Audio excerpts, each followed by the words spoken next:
stupid and not making notes of that session, but we started the session off with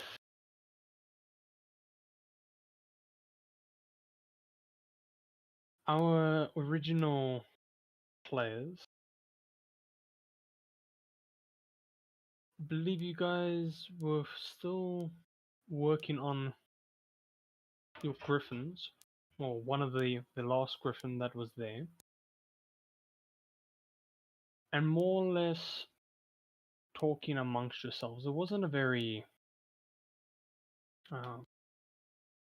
PvP focused session, but there was a lot of decent role playing happening. I think, if I remember, the most intriguing thing to occur was you seeing a magnificent beast during one of the nights. You, Yanni, and Yuna. You discussed, yes, I remember now, you discussed with the captain what he saw, and he discussed with you guys, and you learned a little bit more about the mist. But other than that, you spent your days helping out the ship. On your 14th, roughly 14th day of sailing, you came across a shipwreck with only 2 survivors, which we now know are Tyron and Lily.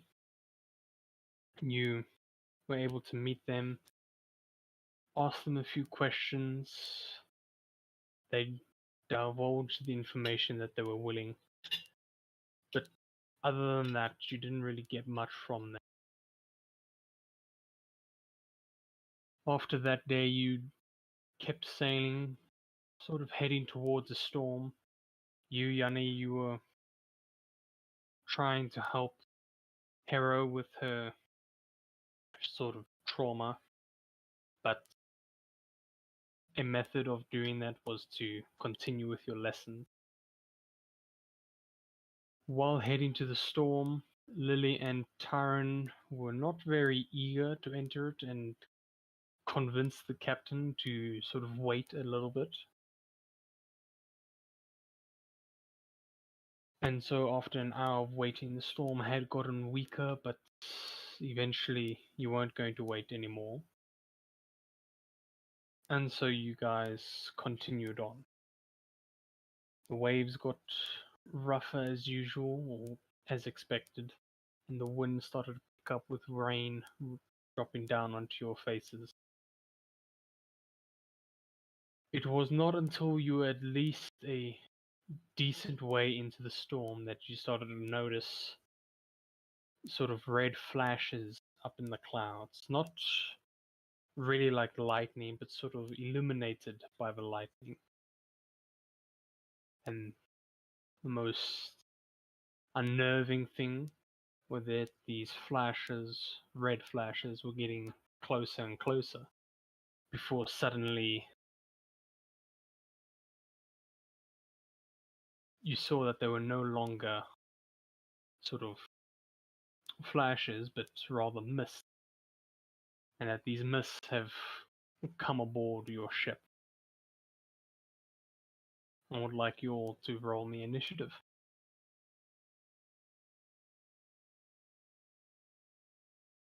Not 20 for an 18. Very nice, very nice.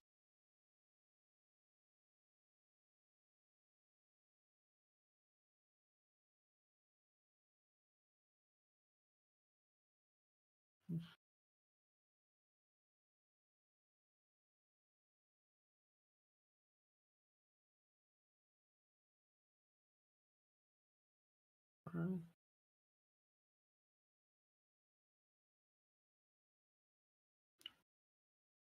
Alright, let me just.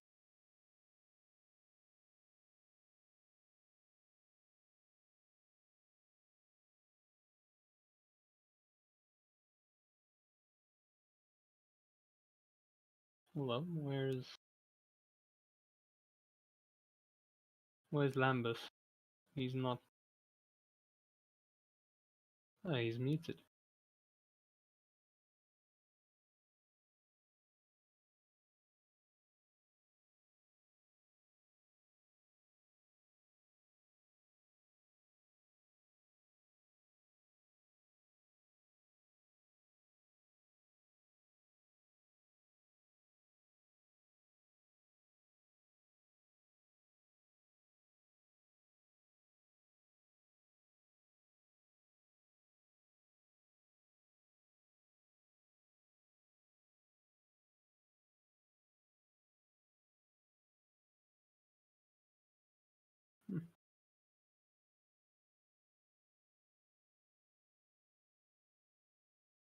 Alright, let me just roll for his character then.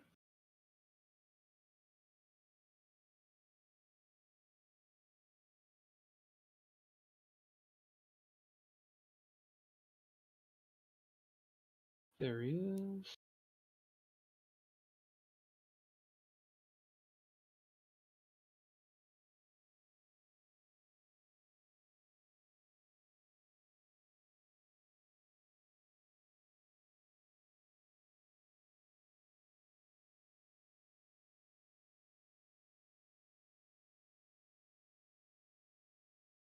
Alrighty. First up, we've got Cola. What would you like to do? Easy. The great Cola will be flexing his muscle to grow to large size. And then he will go to the closest creature.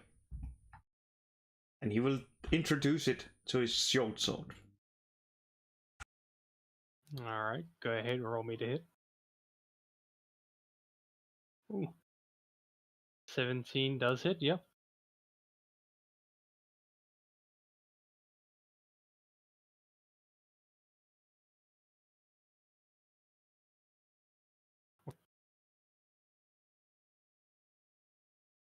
What kind of damage is this, real quick?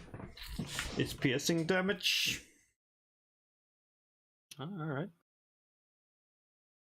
So you enlarge yourself, growing tall, as you walk up to this mist-like being, swing your sword. You see your sword kind of just fly through this thing as you do 5 points of piercing damage. Oh well. We can always try again. Yeah. Anything else you would like to do? Oh. Well, I know that hits, so let's just get that. And let's also invoke the fire runes and yeah. The fire runes, okay. Oh. Let me just see. It is, and it needs to make a strength save DC 14. It failed. Go ahead. Is it 3 points of fire damage? Yep, 3 points of fire damage. And it's restrained. Nicely done. And that's my turn, bringing us to Yanni. Ooh, Lambus, what are you doing there with your guidance, real quick? It was the initiative. Oh shit, well, I rolled the initiative for you. Oh, so it's about this. I'm in the same place. Yeah, pretty much. Quickly, can I just get added to the initiative on Roll20 because I'm only in D&D Beyond. Okay. What did you roll, real quick? 18. Yeah, then you would need to go next. Okay, well, we'll go to you next. As I set this up. So, Tyron, what would you like to do? I'd like to speak a command. Yeah, command word as a bonus action to light my great sword on fire. Walk over to this one and try and slash it into however you can do that to mist. Does a 21 hit? 21 does hit. Lovely. And that's 10 points of slashing damage and another 10 fire. Oh, okay. So you go ahead, charge towards another one of these mists that have appeared on the ship. You swing your sword as it glows in fire. The initial blade, as similar to Cola, slices through with barely any resistance. As you do a total of, you said 10 points of slashing and 10 points of fire, correct? Yes, and I do have extra attack, so or you do a total of 5 slash and 10 fire. Okay. My second attack does 10, 10 slashing again and 6 fire. So that'd be 11 total, I'd assume. Yes.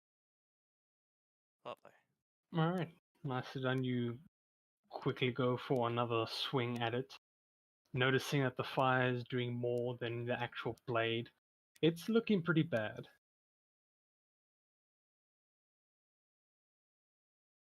Alright. Is there anything else you would like to do? No, that'll be my turn. Cool. We move on to Ninaran.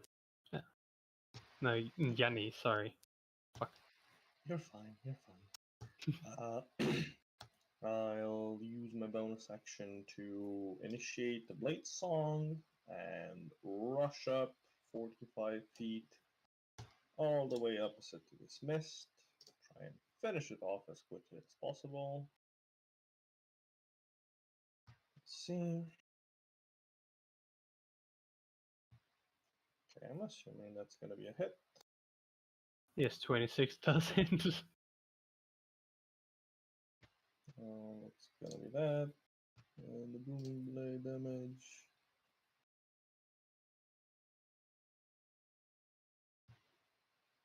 Alright. That is more than enough to kill this thing. How would you like to do it? Well, it's probably like in tandem to Tyron's flame slashes, as his are like streaks of light. On the opposite end, there's going to be one dash of like blurry shadow motion, and the spear would come out right and stop right in front of Tyron as the spear protrudes from this creature's insides. Nicely done. Is there anything else you would like to do? Well, I used everything, but my Steel Defender also has its own little thing, so it would just rush up and take the dodge action, trying to cover for Yuna. Cool. That's going to be it for me. Alright, we move on to these mists, as we'll call them from now on. Okay, let's see here. This one will go directly for you, Lambeth. 1, 2. Yeah, that's fairly good actually. Alright, so we'll start off with you, Cola, as this mist sort of, it doesn't really go for an attack or like strike at you. It more or less just kind of surrounds you. As I'm going to need you to make me a Constitution saving throw.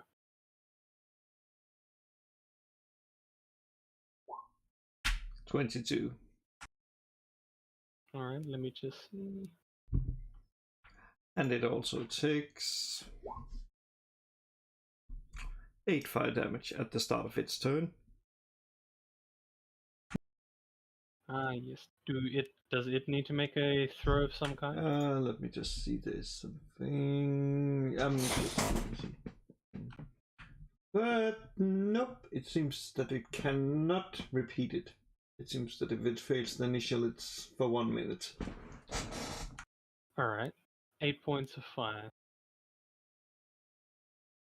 Okay. Well, you still, even though you passed, you still take 3 points of necrotic damage.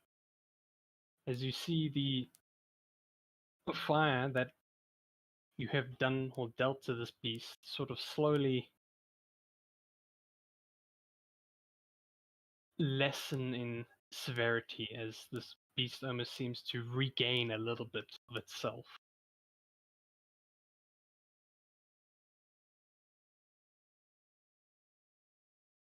Alrighty, and let's see. Let me just make a few rolls for these oaks.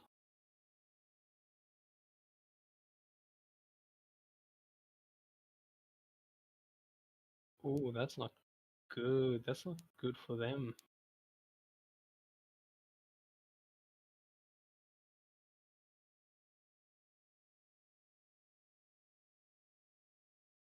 Okay. So a similar thing to what Cola has just experienced. These four mists kind of just surround their targets instead of going for a strike, and you can almost visibly see three of these sailors sort of get weaker as their knees and legs start to become a little bit shaky, getting more difficult for them to stand. And we will move on to the one going for you, Lambus. Can you and Victoria make me Constitution saving throws?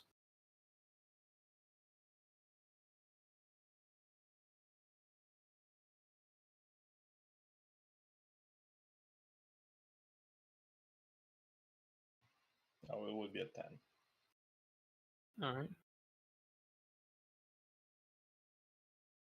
Okay. You both failed your saves.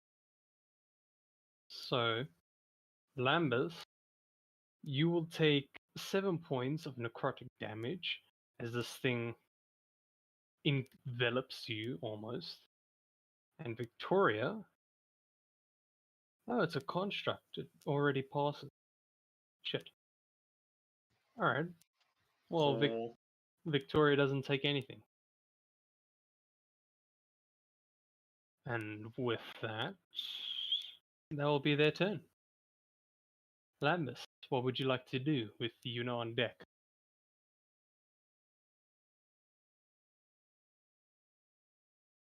I'll start with booming blade attack against the guy in front of me. Alrighty. Go ahead, roll to hit.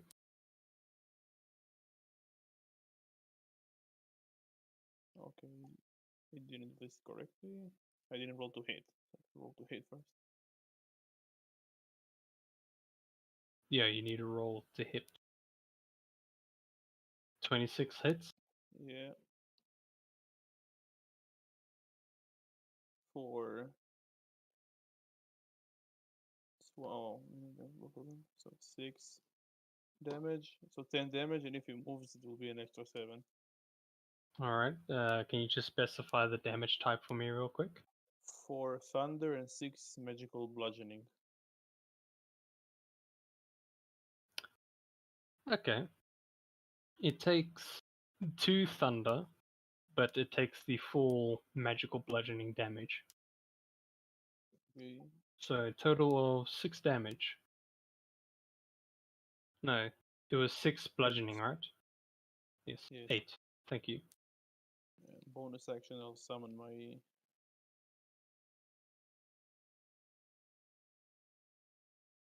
either a spiritual weapon,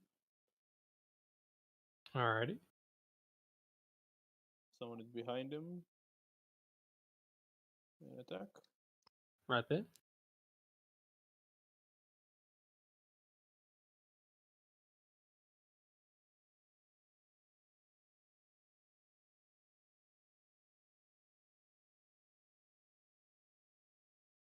A 16 to hit. 16 hits. For 11 force damage.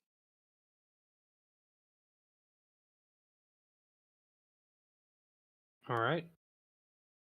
You summon your magical weapon behind this thing as it swings down, sort of. It would have. It's kind of like trying to cut a balloon in half with a hammer, as the mist kind of just folds around this weapon as it takes, what, 5 points of force damage. Anything else you would like to do? Oh, that's my turn. Cool. Yuna, what do you have for me? Yuna is going to pull up her short bow and she's gonna fire. Oops, wrong tool. Fire at this one over here All right. by this crew member.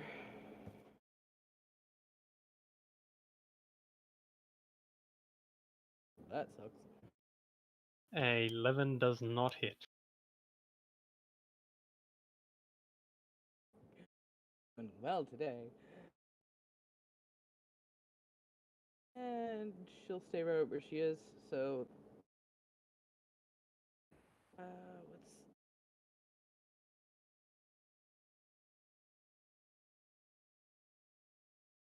Will that be it for your turn?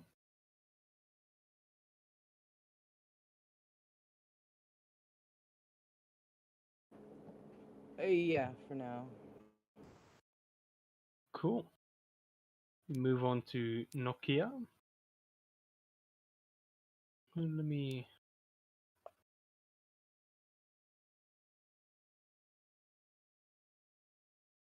Yeah. She will jump down from the top there. Oh, she'll dash, actually. She dashes towards the more threatening of the mist, as the closest one is looking worse for wear as compared to the others. She will use a bonus action to swing at this.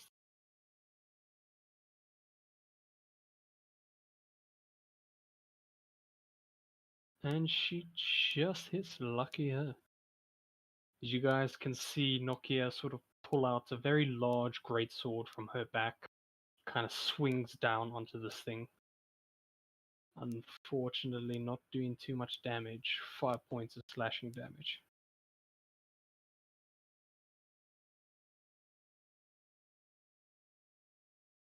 With that, we move on to the crew, who will do really quickly.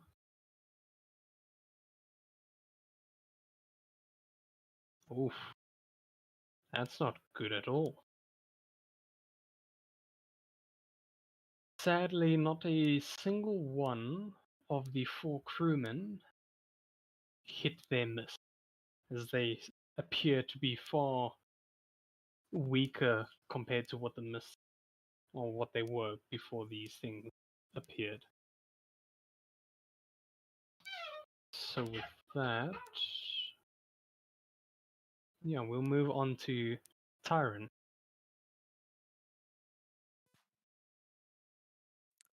Can I ask the one that's by this one? How's that looking? Is it looking hurt? That one's looking fresh as a daisy. Right.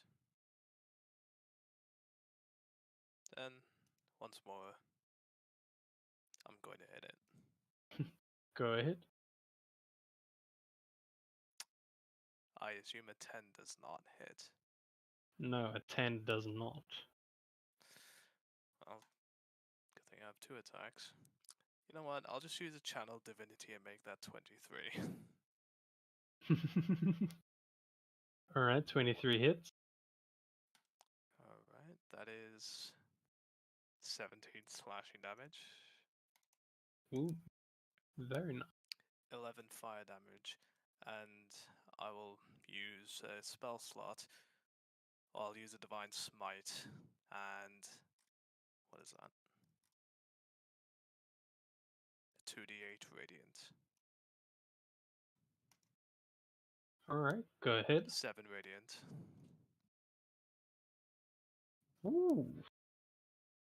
That's close. I'll give you that. Shit. Very close. As you charge forth to this mist, who seems to be a little preoccupied, almost studying Victoria, as it can't seem to sense a life force from her, but still seeing it move. You swing your blade, giving it a sort of divinity with this strike, as fire and radiance beckon from it. This thing looks very bad from that single attack.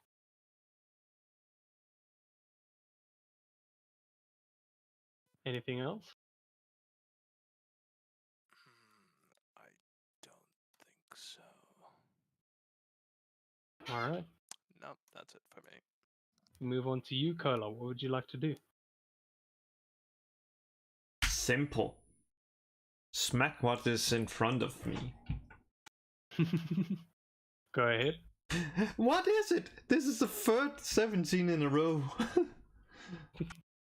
Well, it hits. Go ahead, roll damage.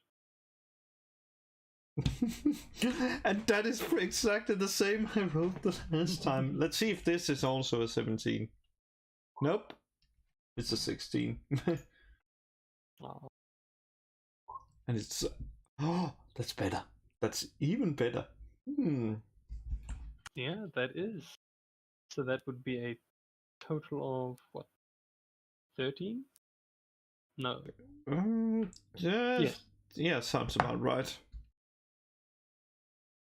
Yes, it will be a total of 13 points of piercing damage. This thing is barely able to hold its form together. Oh well. To Yanni we go. Yanni, what would you like to do? Between the mist in front of Kola and the mist in front of Victoria, which one looks more worse for wear? The one in front of Victoria, hands down. All right, then I'll join in on the fun. And just be like, hup. Actions, there it is.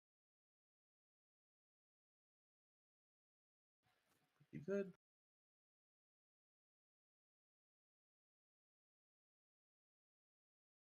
Ooh, The booming blade. So I think it would be a 10 plus 2, so it would be a 12 damage for me. what kind of damage, please?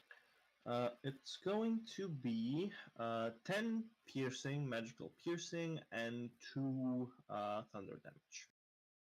Alright, well, that is more than enough to take this thing down. As you Oh, dance your way forward, standing Alright. by your family member's side. You strike this thing as its form that you could see is very difficult to make out, sort of just fade away. As it's. Yeah. Victoria, what are you doing with it? I'm going to use my bonus action to command her to punch this thing. 25 25 hits.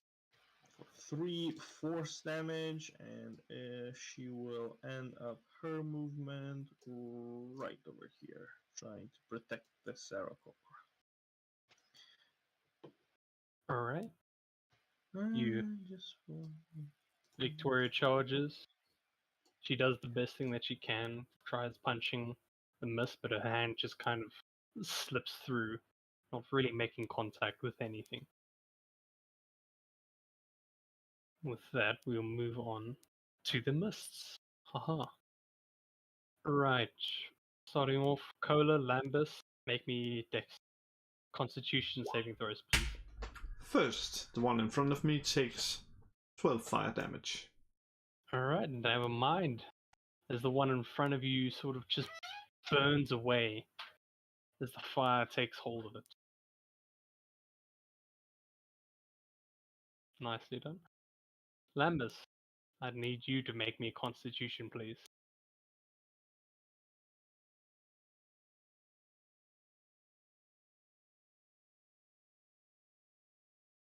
Oh, you just save. But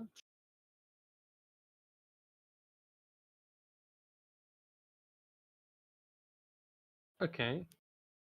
So Lambus, you see this thing once again sort of just tries engulfing you inside of it. But you are able to sort of resist the sort of magical urge that overcomes you. However, you still take 5 points of necrotic damage. As for the sailors, they did fairly well, but except for one. This one, unfortunately, is once again you can see all of them just getting drained. However, the others, not as much, but this lady is on her last leg. That we move on to Lambus. What would you like to do? I'll keep attacking the guy in front of me. You can go ahead.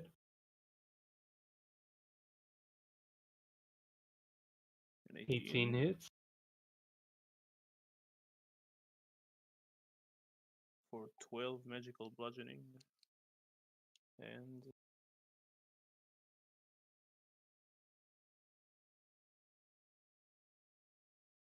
8 thunder damage. So 16 total. It's alright. Very nice. Nicely done. And you're going to, I'm assuming you're going to attack with your spiritual weapon. Yeah, if he's still alive, I am. Oh yes, he is, but like before, barely holding on to its shape and form. Oh, I missed. Ah, yeah. Sadly, you do. That's my turn. You know, what would you like to do? She's gonna turn her aim to this one over here by this guy. Alright. And she is going to try firing again. By all means, go ahead. 26. 26 hits.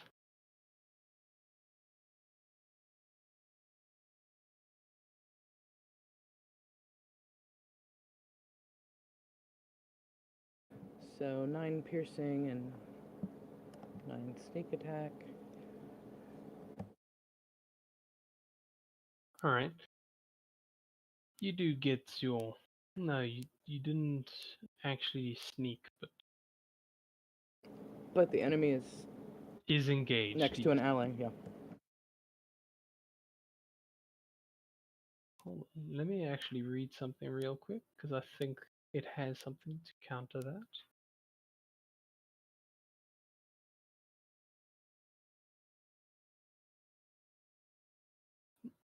No, but you, am I right? Warforges are considered as constructs.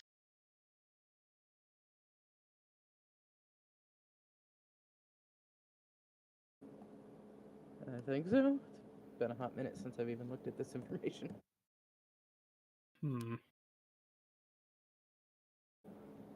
But they count as living beings as far as like healing spells and potions are concerned. Alright, well, going by that logic, then we'll say that they are not. And thus, these things have a unique. Actually, let me just double check this. Ah, okay, you are just within range. These things have a unique awareness from what you've noticed. So, yeah, but it is still preoccupied. Crap. Alright. You go ahead, fire your bow at your crossbow. No, it is bow. Oh, bloody hell. You fire your bow at this thing as your arrow sort of flies past it into the water. through it, dealing a total of 14 points of damage. Anything else you would like to do?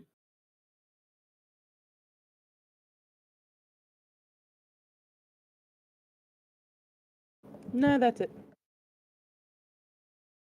Alrighty, we move on to Kia. Let's see what she can do here.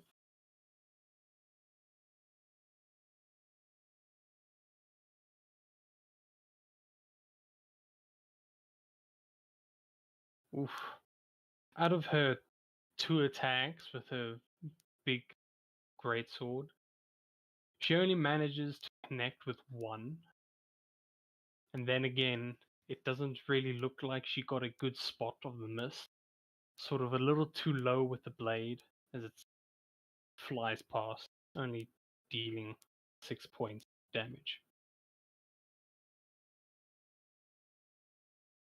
Alrighty, with that we move on to the crew.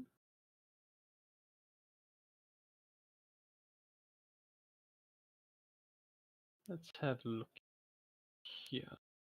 Yeah. She will run away as quickly as possible.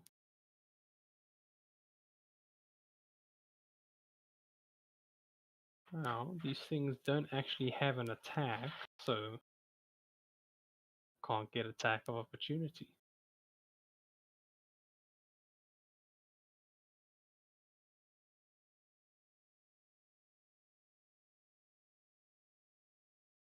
And the final 2 sailors will try their hands at attacking these things. Ooh, it's not good. The 2 sailors that remain by their miss kind of just fail about with their weapons, as it doesn't really do anything to the mist. They either miss the things entirely, or their weapons just glide through it with not actually doing any damage. With that, we move on to Tyrant. What would you like to do?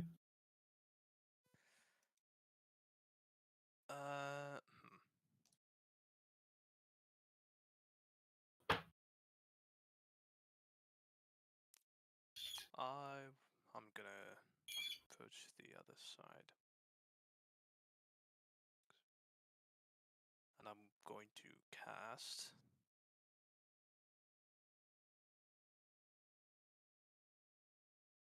No, I'm not. I'm going to cast level 1 command at this one up here and command it to approach. And it has to make a wisdom saving throw, DC 16. It fails. Fails the saving throw. So what exactly does your spell do? The target moves towards you by the shortest and most direct route, ending its turn if it moves within 5 feet of you. Basically, if it gets up to you, it ends its turn. Yeah, it moves towards me and then ends its turn once it reaches 5 feet. Alright. What else would No, you I like? think that might be on its action, on its turn. Okay. Yeah, it's My on its turn. apologies. No, that's my fault too. No, that's really all I can do for the moment. I'll end my turn here. Cool. And Cola, what would you like to do to the remaining mist? Well, just step behind it and stab it. Alright. Go ahead. I know that hits. Yeah, that definitely hits. So you go ahead, step behind this thing, try stabbing it, but again, it's a weird sensation as your blade just kind of flies through. It's literally just stabbing air. Does a, But you still... does a 15 hit? Yes, it does.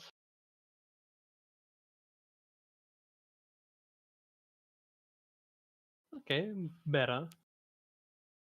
It's still a weird sensation to you. You kind of do it again, almost like you're pretending to shank someone.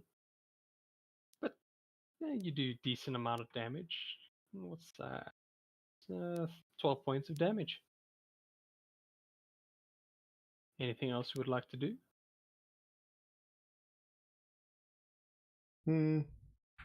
Just gonna use the bonus action to invoke the frost rune. That may come in help next time. And that brings us to Yanni. Alrighty. Yep. Keep it again, nice and simple. Thrust. And, there's 19 hit. 19 does. Nice. Okay. Let's see the damage.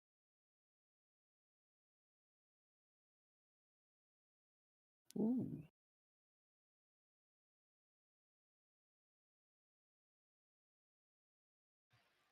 Alright, so I think why did it say 14? Oh. So it would be 13 piercing damage with 5 thunder. Alright, so a total of 10 points of damage. As you. Alright. Hmm? Alright. Is it still standing? Yes, it's there is a sort of like gap in its form, but it's holding on fairly well. Things are fairly sturdy. Hmm. Bong for another 3. Damn, I'm rolling just minimal damage with Victoria today, huh? Yeah, Oh well. Victoria tries, but it's a mess. It's tough for her, okay? It's hard hitting air. But she still does 2 points of damage. Sick. It's gonna be me. Alright. We move on to the mist. As the one up top here is compelled by magic to float towards you, Tyron, ending its turn right there. This one by you, Lambus, will move a little bit over, sort of in between you two.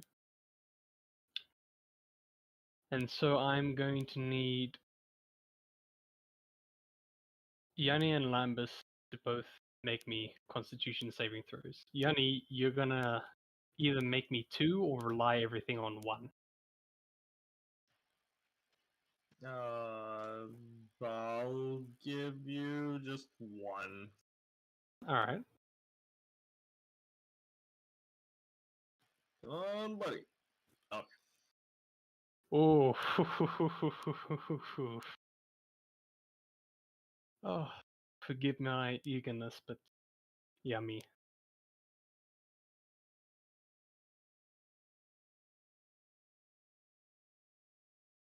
Okay. This is not what I was expecting, the same roll for both. Anyways, Lambus, again, this thing sort of engulfs around you.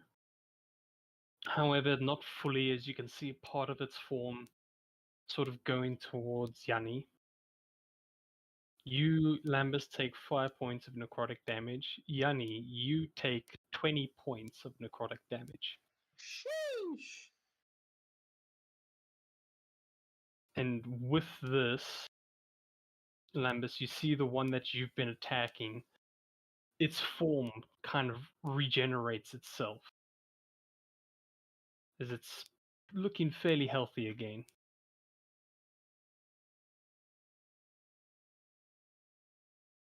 Okay. I cast Moonbeam Ay. Yeah? on him.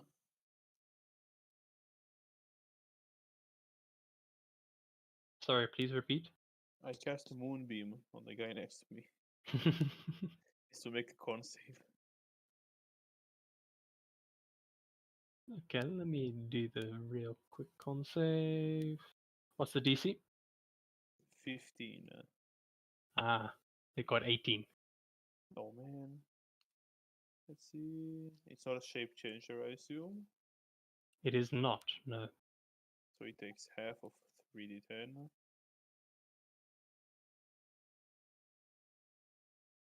A whole 5 radiant damage.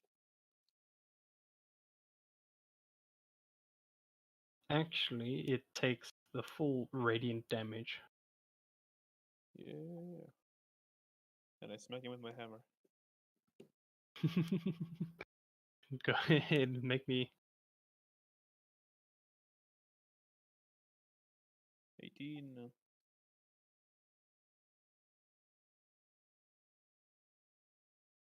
For 7 force.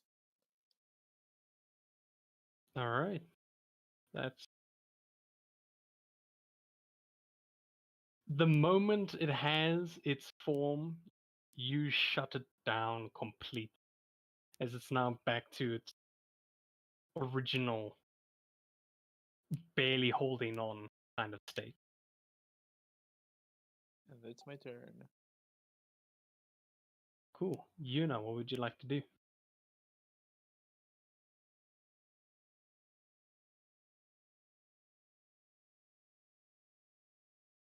She is going to turn her attention to the one all up in Yanni's face, and she will attempt to fire at it. Go ahead, make me rolls.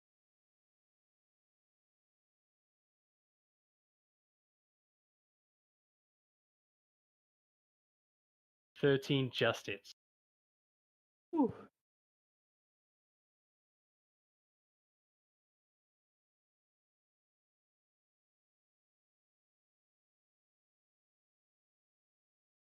It's okay. Not bad, not bad. Wait, total. Did I take your full damage last time? Probably not from the piercing, Yeah, no, because definitely it's from not the, magical. not from the PSA. I'm thinking of the sneak. Did I take full damage from the sneak last time? Pretty sure he did. Yeah. Yeah, I think so. Alright. So you go ahead, load your crossbow, fire it. Its arrow again flies straight through this thing, hitting on the railing on the other side of the ship. With that single thing, you can see a sort of chunk of the mist fall apart and dissipate. It's looking worse for wears. Anything else?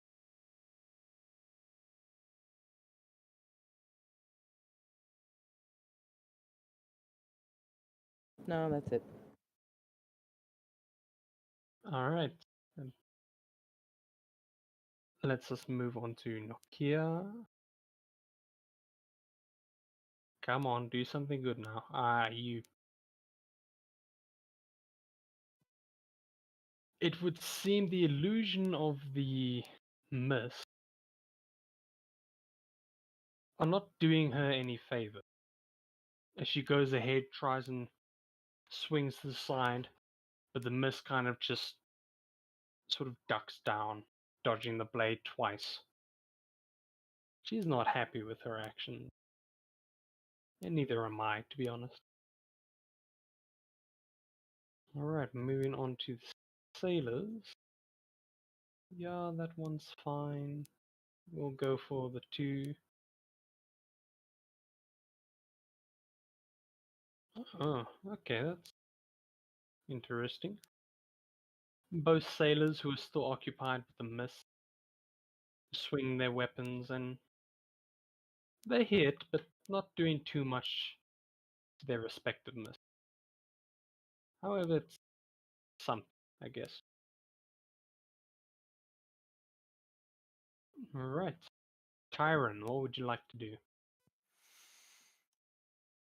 My beloved greatsword. And I take it the 23 hits.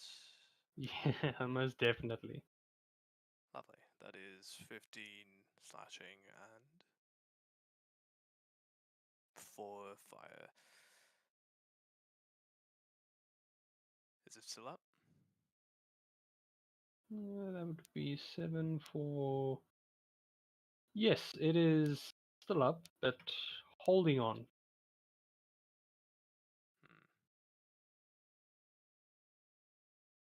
Alright.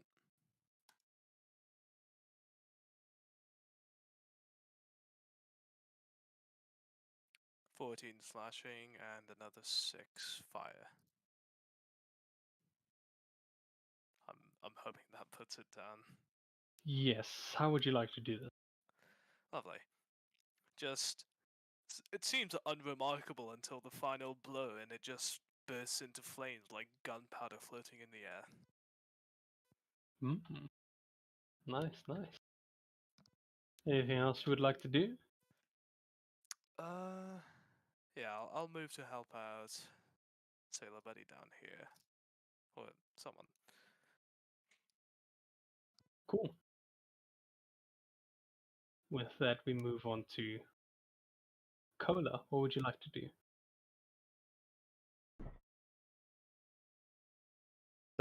Finding the next victim and stabbing it. Go ahead, roll me hits. Yeah, that hits. Go ahead, roll me the damage. Wait a That'd be second. good. That is not even.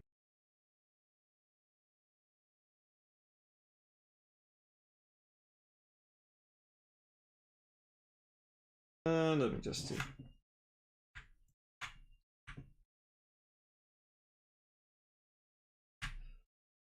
Ah, weird. Why didn't it put? Ah, so that's the total damage with the crit. Interesting.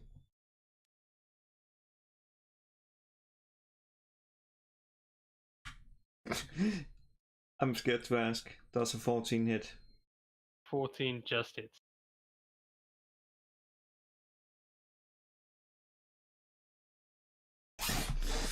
And that's all I can do. It's okay. You do 10 points of damage to this thing. It's still decent damage.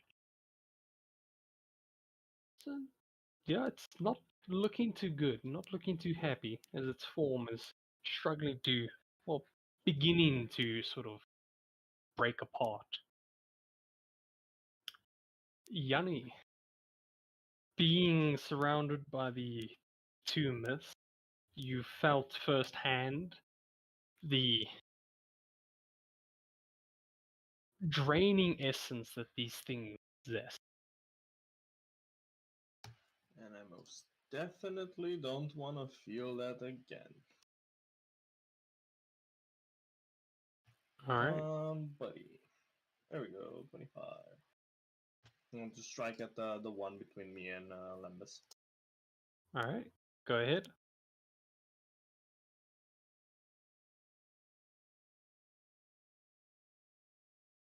Do Okay, so 12 piercing and 4 thunder. how would you like to do this? Uh, hmm. it's like a weird like stirring motion with the spear, as it's like kind of like, you know, twirling it, kind of like how you would stir like a drink. And weirdly enough, returning the favor that he just got from these things, as this thing is like swirling and like turning into a sideways tornado. He's just going to suck this thing through the opening of his mask and just burp it out. Spicy meatball. Alright, And try to punch this other thing with Victoria. come on, Victoria, do damage. And she does 8 force. Oh, it turns into 4 force, but it's better than what she's had previously. Alright, Hey man, damage is damage. yeah, I mean, alright. With that, we move on to the beast's turn now. Oh no, there's only 3 of them left. Oh. No matter. Hmm. Oh, damn it. Alright. I'm going to need. Well, let me actually first move this thing. As it sort of floats past and through Victoria to the side. It will. The sailor will get an attack opportunity. And he just hits. But not enough to kill it.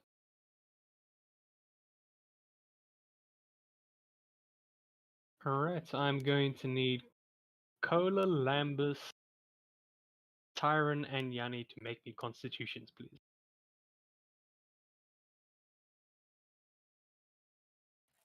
Man, there we go. That's the big number. Uh-oh. 10. Ooh. And Kola?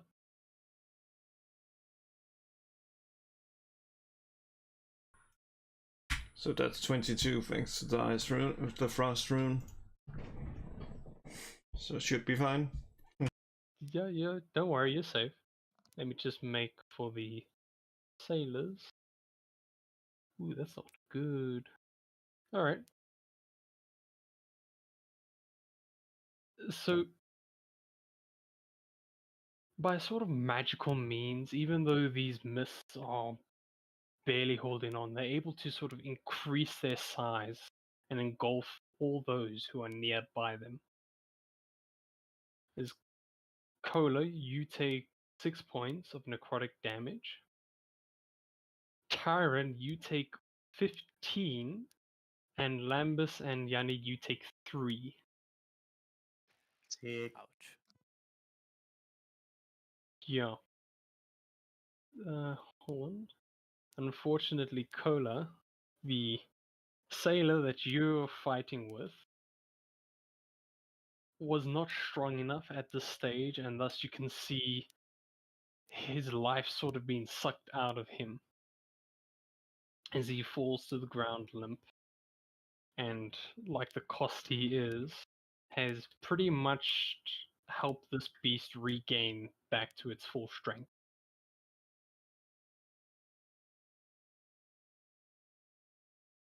As for the one at the bottom, okay, that one's doing good. The one by you, Lambus and Yanni. Granted, it didn't do much, but it was still enough to help regain its form just a little bit.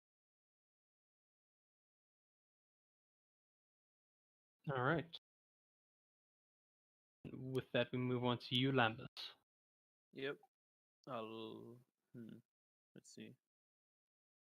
Read the wording of the spell.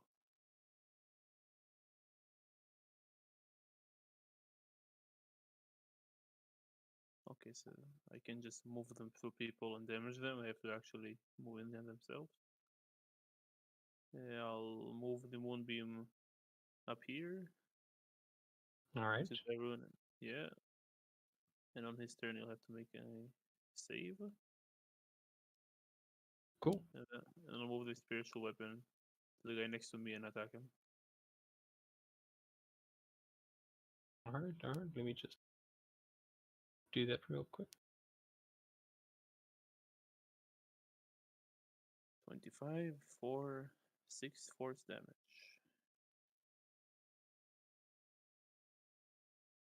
So the weapon next to you sort of here, right? Yeah, the weapon is there. Cool. Alright, so you do a total of 3 force damage to this thing. Again, its form, even though it's regained a little bit, has lost a chunk of it as well. It's still holding on for dear life. Yep, and I'll end my turn there. Alrighty. Yuna. I see you going for the one up towards Kola. Yes. Go ahead then.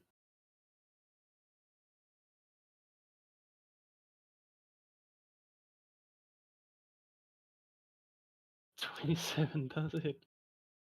Ooh. That's some decent damage. Alright. You pull back your short bow and let loose the arrow as it flies past. The beast has almost made itself sort of flat, and so your arrow was able to literally slice it in half as it flies off into the water. And you see one half of this beast just evaporate into nothing.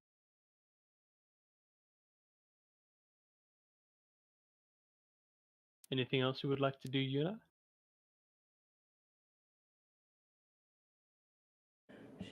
Whoops, wrong tool.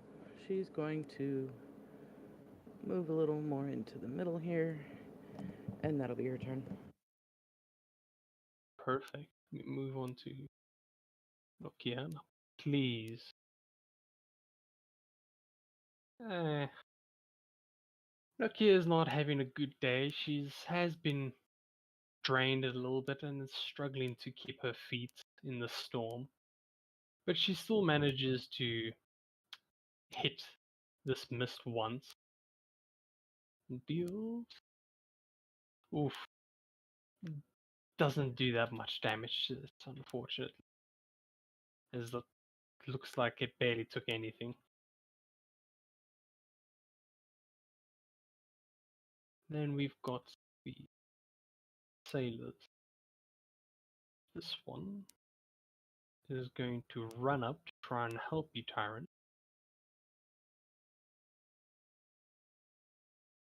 And yeah, the rest are busy keeping the ship afloat.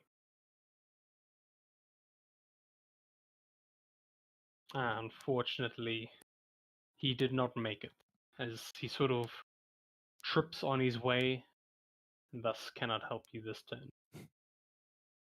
Amazing. What would you like to do? Should be fine though, I think I have this. Keyword on think.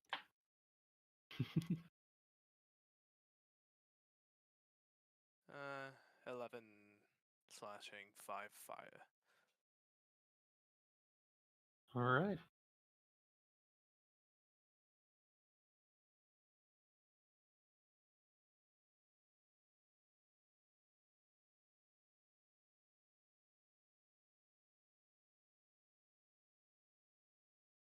This thing, as again, you sort of slice away a bit of it.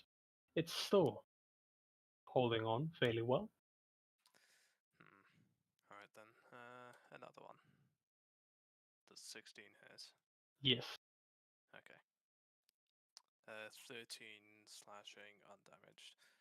Unhalved. 11 fire, and I'll use another spell slot for Divine Smite. An additional 12 radiant. Would you like this thing to go up in flames like the previous? With a little bit of more holy mix in there for the radiance. As this thing sort of screeches as it bursts into holy light. Anything else you would like to do on your turn?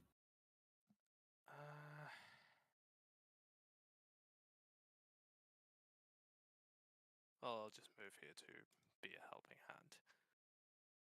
Perfect. And that'll be it. Cool. Cola.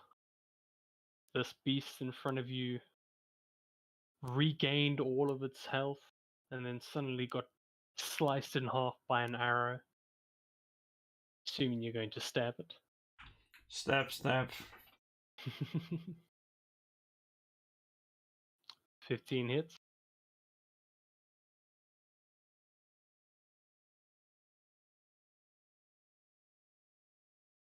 Alright.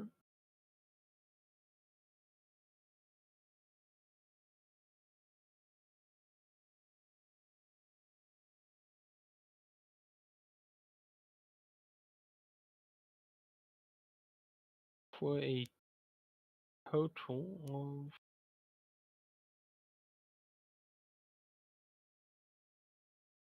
11 points of damage. It is barely holding on. Its form pretty much just shreds of mist, sort of in a spiral. It's not looking very well. Oh Anything well. else? Nope. That's it. Cool. We move on to you, Yanni.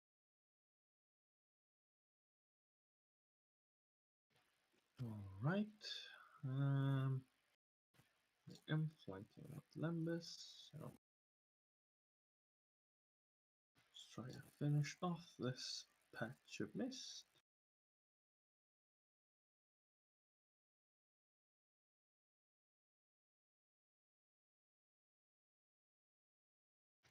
Right, so it's gonna be 10 plus 7? Oh shit. So 10 piercing and 7 thunder damage. Alright. This one. For a total of 11 points. Surprisingly, it is on death's door, but still alive. Come on, Victoria, come on. Hey! And now some damage. 3? How would you like Victoria to do this? Oh man. I don't even know. I think it's just going to like join its like wings in front of it, and the wings are gonna like rub against one another and like a chainsaw motion. As one goes up and the other goes down, you know, and they keep on doing this back and forth, back and forth, back and forth, as it just like pierces this thing and bisects it. Alright. Nicely done. I'm assuming that's the end of your turn. That is indeed the end of my turn. It is indeed. We move on to the final mist being still alive. It's just gonna move over here, just a little bit to the side. As I'm gonna need Cola and Tyrant to make me Constitution. 17. Alright. Ooh, that was not good on its part. You both pass as this thing, even though it's pretty much in shreds, it's still able to sort of worm its way towards you two. As you both take 4 points of necrotic damage.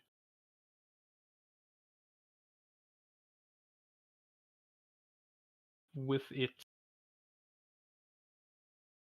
forever draining your guys' very life essence, you can see its form regain, replenish, as a bit of it circles back.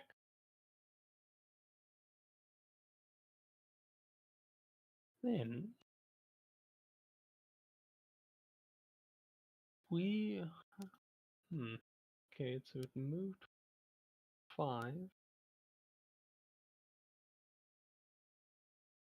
Yes, it is going to float down here, so you both get attack of opportunities. Lovely.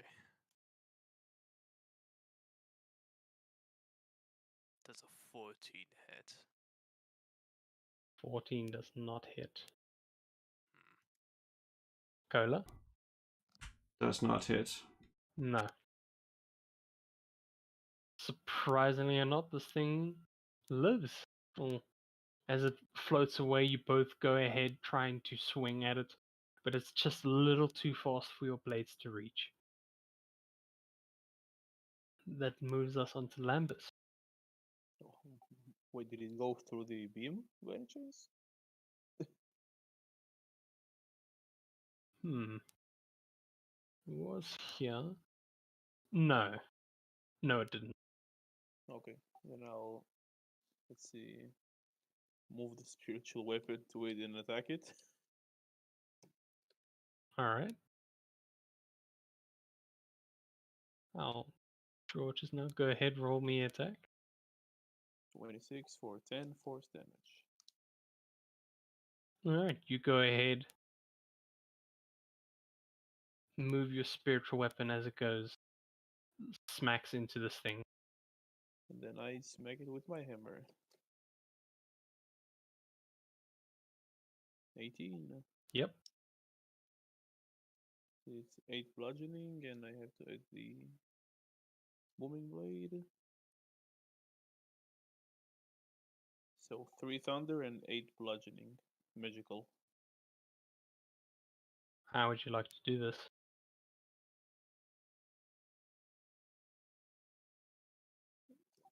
My hammer smacks it in the back. And I smack its head. And it's gone. It doesn't really have a head. It's more of a Smack, cloud of smack it mist. apart. Cool. You rush forward with your magical weapon. You smack into this thing. Both your spiritual weapon and your hammer. Just pretty much smacking it like you would with bubbles in a bar. As it slowly but surely disappears and evaporates. Far as all of you are aware, the threat is gone.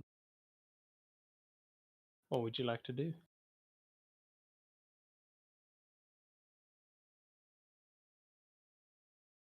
Can I check on the guy that will get, I guess, is he dead or not? The guy that got downed by the spirit? By the mist? Yeah, of course. What are you looking for specifically? Just how he If died? he's alive or not. Like, can I heal him or is he out? Like, out?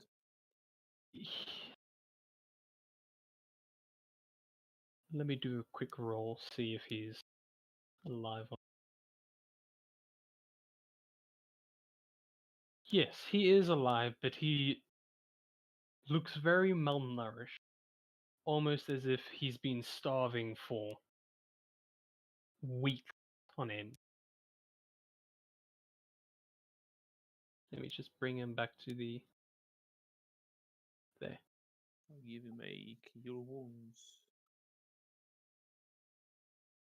7 health HP. Nicely done. Alright. You go ahead, cast Cure Wounds on him. As you can see, the malnourished look that he had lessen a bit. However, he still looks very drained, and even after your healing, he's unable to actually get up on his own. Yeah, I'll help him up.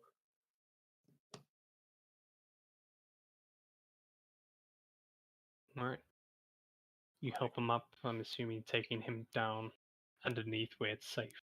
Yeah, where he sleeps, I guess. The room. As for the rest of you, you're still up on the top deck in the middle of the storm. Wind and... Oh, yeah? Sorry. Could I use a divine sense as an action? You could detect good or evil. And any celestial fiend or undead within 60 feet, not behind total cover, I know the location of. I said that strangely. Yeah, no, don't worry, I understand. 60 feet from you. Yes. Yeah, you're not covering much, to be honest.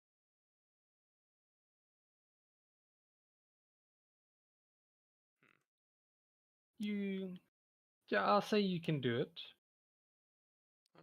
You go ahead. 60 feet. You're able to get a good sense of the boat. I mean, you don't know what kind of creatures these were, so by all means, they could have maybe possessed the crewmates. How long does this thing last? until the end of your next turn. Well, we're out of combat now. Yeah, so just like 6 seconds. You don't sense any divine or undead being.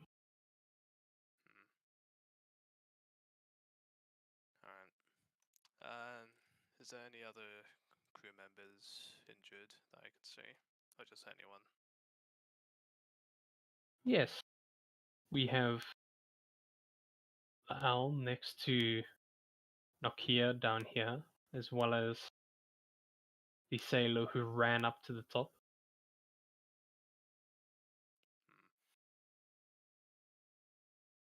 Well, I'll just use some of my... Just for everyone injured, I can use 5 HP for my lay on hands. I have 25, so would that be enough to cover everyone for 5? Yeah, that would be enough. How much do I subtract that? Okay, so you may need to help me, because I'm not really sure how that works. It's just a pool of HP I can heal people for. Okay, yeah, so there were a total, there was 1, 2...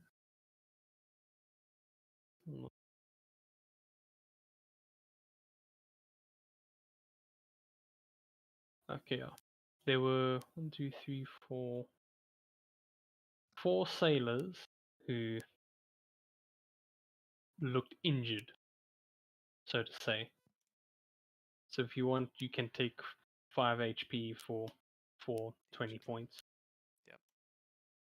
Alright, then I'll do that.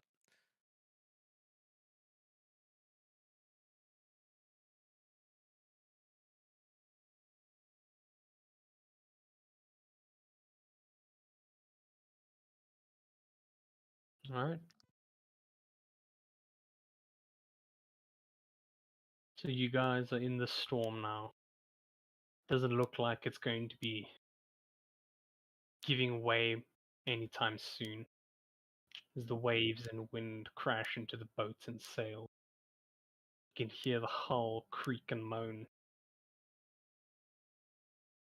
as it's not a very nice sound, almost as if it feels or sounds like the ship may fall apart at any moment. And of course, Captain Weller, he's smiling, happy as a daisy, staring out into the storm. To him, it's a beautiful sight, but can't say the same for the rest of you guys.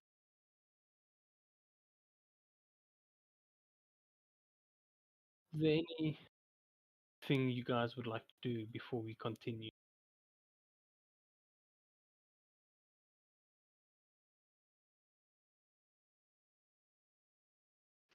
I'm fine. Alright.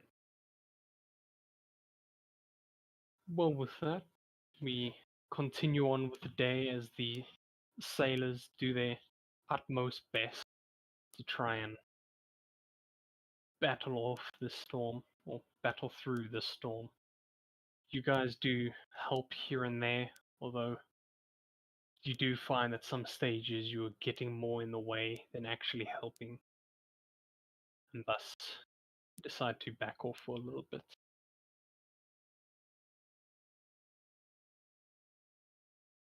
You go through the day hoping that the storm will pass by tomorrow.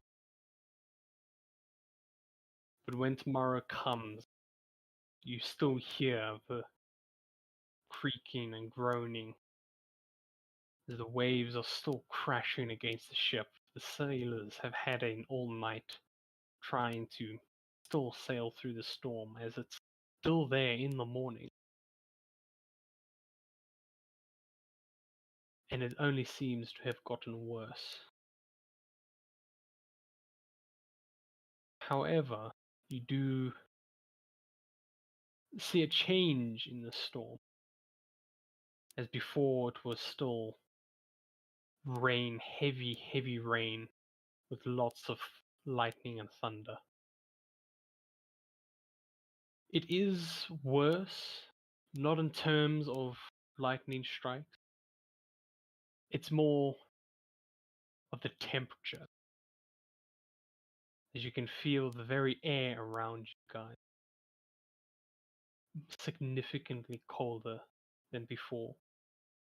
As you look out, mixed amongst the heavy rain, fine hail, very fine. Not quite like snow, as it still stings when it hits your skin. But you can tell that you are now in the north, basically.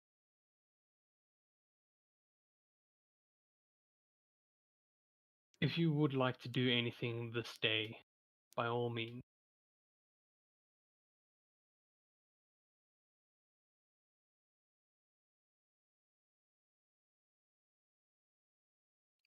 Nothing here. Continue the navigation practice. Right, I'll ask you to make me a survival check, and seeing on how well you have done throughout. Ah, shit. I was gonna say that this is your last survival check. Seems you need a little extra lesson. Yep. It's. You speak with Hera inside of her cabin as you look through the windows. She's not typically excited about going out into the storm. And so you look out, she asks you a few questions, sort of like point us to where we are on the map. You get the general location of, and then she asks you to lead us or point us to where we're heading, or name the direction.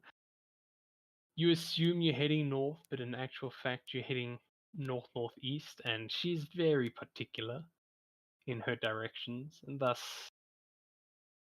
gives you a good scolding. Heavy, but good enough for you to know that you are not there yet. Yep, that's probably the whole stunt that he pulled with that mist. It's like upsetting his stomach. Mm. Alright. If there is nothing else, then we will continue.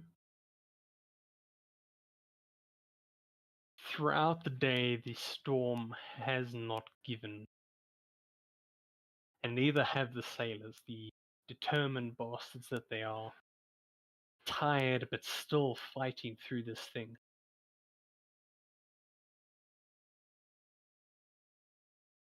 I will say that throughout the day, you have noticed the temperature still getting worse than it was in the morning. And so when night comes, it is a brutal night for those who do not have bedding. But nonetheless, you are still able to get somewhat of a peaceful rest. It's finally the second day of the storm. There is a lifting almost. It's still very much present, but now it's manageable for the sailors, as now half the crew pretty much gone down below to get in as much rest as possible in case the storm gets worse.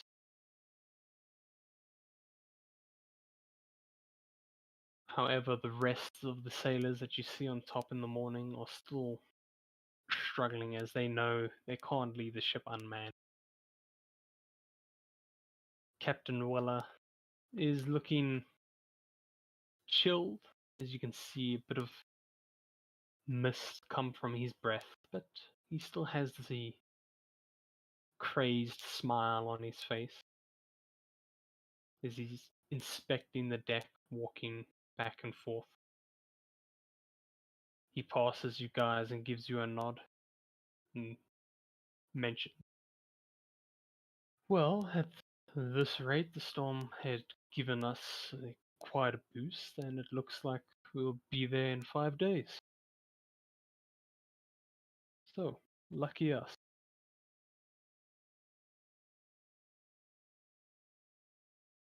Marvelous.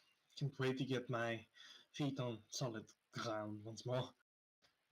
The trip has been enjoyable so far, but strange weather phenomenons and the occasional attack on the ship is definitely something I could do well without. Well, considering everything that we've been through on this 3-week journey, I have a feeling that we're going to get one more surprise. It's coming up. I might be wrong. Let's hope. But we'll see. As he walks back into the warmth of his cabin.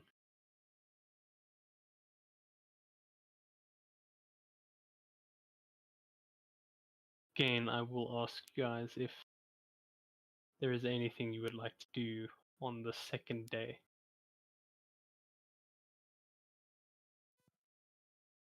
If we went for this ship, I think probably be dead, so I can't complain. Just doing work.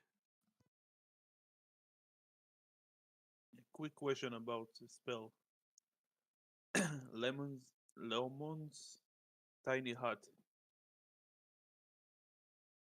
It says Yeah. it's 10-foot radius. Can I make it smaller? It doesn't specify if I can or can't. Says you.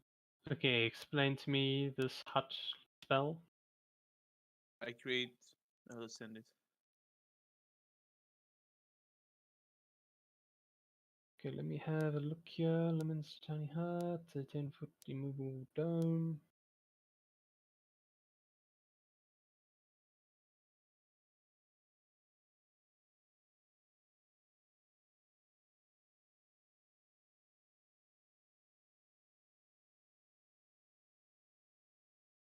It doesn't say anything regarding the shape of the dome.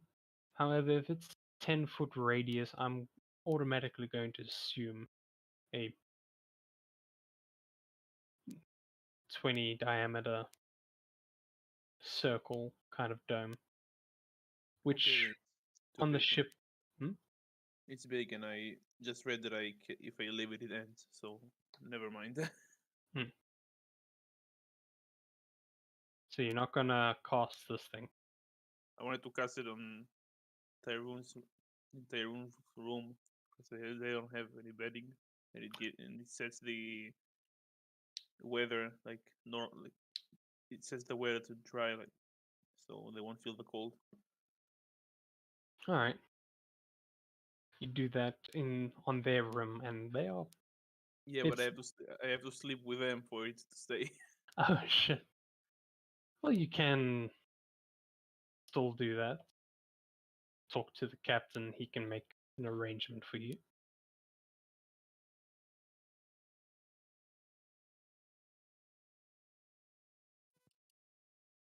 Yeah, I Or guess. Sleep over. Hmm. Yay! Alright. As the day goes by, you talk with the captain saying that the 2 new ones are struggling, sleeping at night due to the temperature and the cold, and not having proper bedding. But he explains that there's nothing else that he could do. You come up with a solution, and at first he is skeptical, but he wants to see where it will lead. Thus, he allows you to go ahead. He sends about 2 to 3 men to help move your bedding into their cabin, and thus you are able to cast your spell, and Lily and Tyrone finally have a warm night through the storm that you've been in for 2 days. As this day comes to a close, the storm is finally lifting. You hope that you get a somewhat comfortable sleep this night. As you go ahead, fall asleep. I'm gonna need you guys to list me your passive perception. Yeah. 15. 15, 17 from Lambus, 14.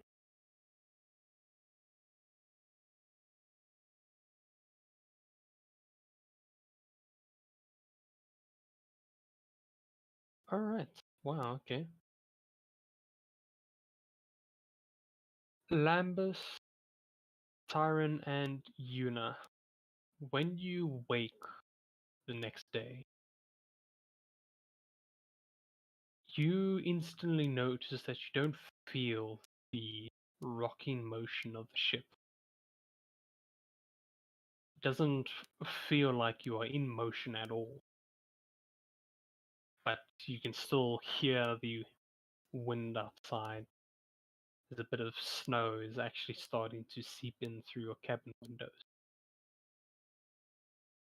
What would you like to do?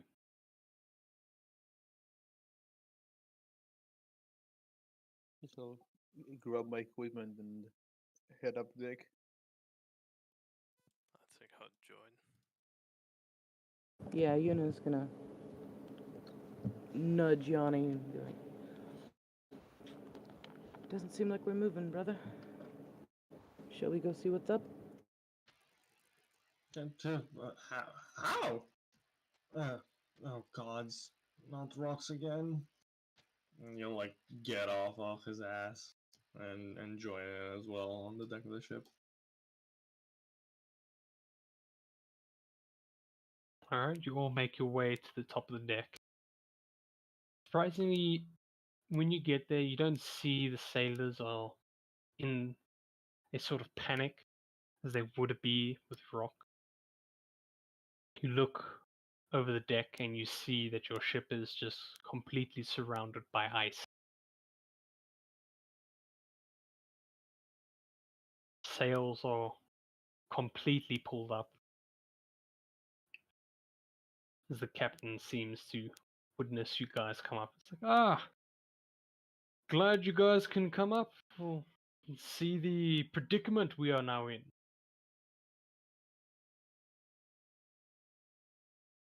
This happened overnight. Yes, you'd be surprised what happens on the sea.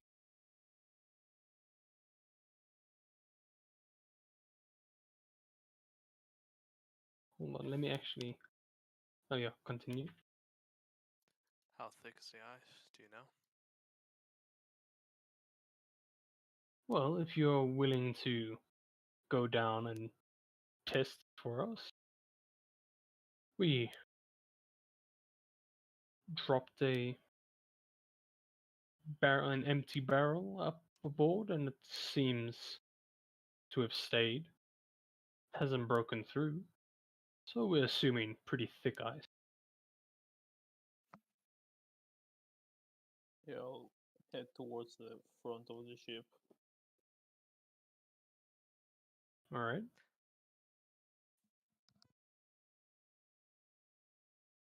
And I'll throw my hammer like 30 feet away from where the ship meets the ice. And use my this feature to make a fiery explosion. And see if it does anything. All right. You go to the front. Wait, you... Okay, please re-explain what you're going to be doing. I can use an action to throw my hammer and make a 20-foot radius sphere of fiery explosion. Ah, yes. So I'm like throwing it at the ice like 20 feet away from the ship. All right. I'm going to need you to. Oh no, yeah, you've It got your has explosion, right? it has damage. You can roll it. Yeah, I'm going to need you to roll me the damage. A whopping 17. Okay. So you walk to the front of the ship, passing by a few sailors who kind of look at you, thinking what on earth you're planning on doing. When you're on top of the. Don't know what that thing is called there in the front, but when you're in the front, you throw your hammer down onto the ice, far enough away from the ship so that it doesn't damage the ship, but not too far where it's pointless. And as soon as your hammer contacts with the ice, a massive fiery explosion erupts as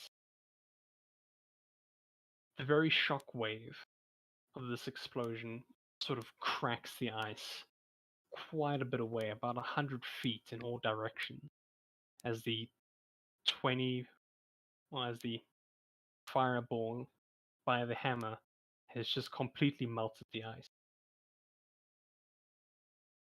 All the sailors kind of look in awe. They're just shocked from the power that the hammer holds. Captain just chuckles to himself. Well, it seems like Nimroseg isn't going to stop us this time. Depends how far the ice goes. Well, how many times can you throw your hammer? Once a day. Well, Actually, I- after a short rest, so I can do. Depending on how many short rests a day I can take. You Every can- half an hour. Yeah, I can yeah, throw it again in an hour. if you need to. right now it's about 7 a.m. in the morning. Yeah, but usually I can take like 10 short rests a day. I think that's. Well, I guess I can, but it just seems weird. Yeah, I mean, it's Sit for an based. hour, throw it. Sit for an hour, throw it. I can't do that, man. What an amazing job. Just throw a hammer once every hour. Oh, that would Congrats. be the life, actually. Just get up, throw the hammer, and sit down, and then just wait.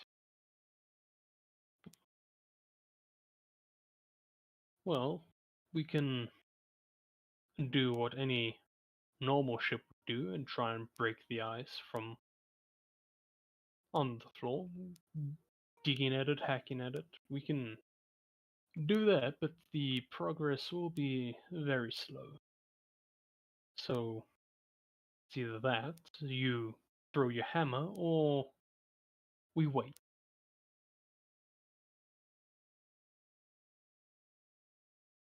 Well, you as a DM, will you allow me to rest so many times a day and throw my hammer each hour? Oh yes, I definitely will allow it. I mean, I don't see any harm in throwing the hammer and then resting afterwards. Yeah, but so will the like people working for an hour be do more job than once like throwing my hammer once an hour? You'll have to find out, won't you? I guess. All That's right. the captain what he thinks. It's faster.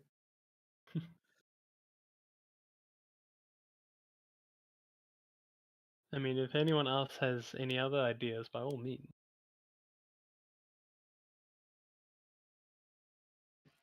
I ain't got anything that goes boom. I would imagine that throwing the hammer once an hour and then having the crew do the usual, trying to break the ice up, is better than just one or the other. True. So, do you want to just do both? Throw the hammer, and then while you rest, the crew hacks away at the ice? Yeah, I guess. That's the fastest. Depends on the crew, I guess. All right. In that case, I'm going to ask you to roll me a percentile dice. A what die? Isn't A that just a- D100. Yeah. Okay.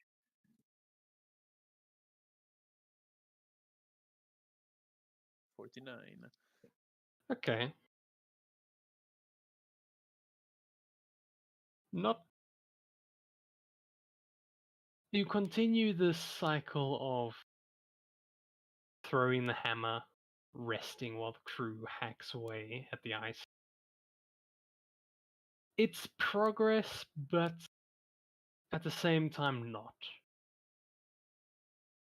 I mean, you've definitely have made distance, as you can see behind you, sort of the cracked ice and the areas that you have been in. And you can see that you've traveled at least 2 to 3 miles.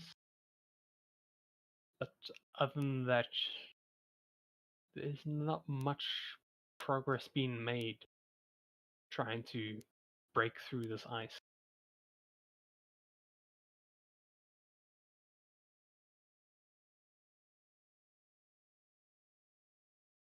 The captain,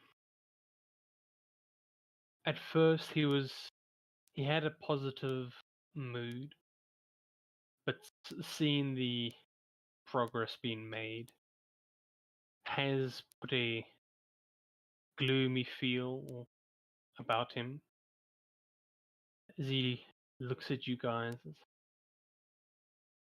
Well, so much for making time in the storm. This is what I'm seeing so far. If this ice does not break away soon, does not fall apart, however you want to look at it, we may be stuck here indefinitely. That being said, that could take who knows how long. I don't sail up here north very often, so I don't have much experience when it comes to this. However, I do know that Neloris's fleet, those weird-looking ships, may be designed to handle this kind of sea. So, we can either try and continue, make progress, wait for the storm or the ice to break away, or pray to the 10 gods above that they send one of the Nelora ships to aid us. If any of you have any sort of ideas that could help, I am all ears open.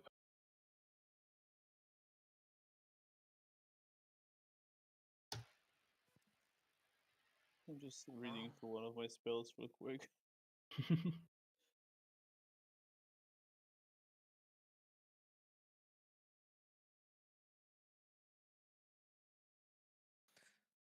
Actually, I'm Yuna. No offense intended. How good of a shot you are?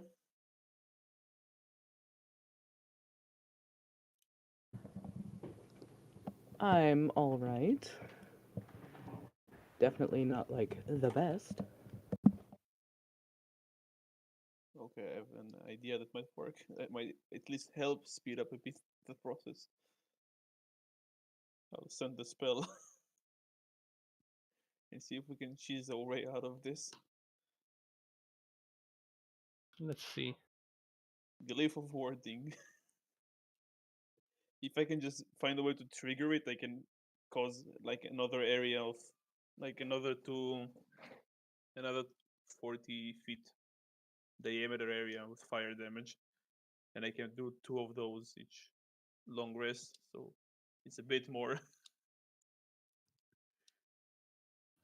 Still not a lot.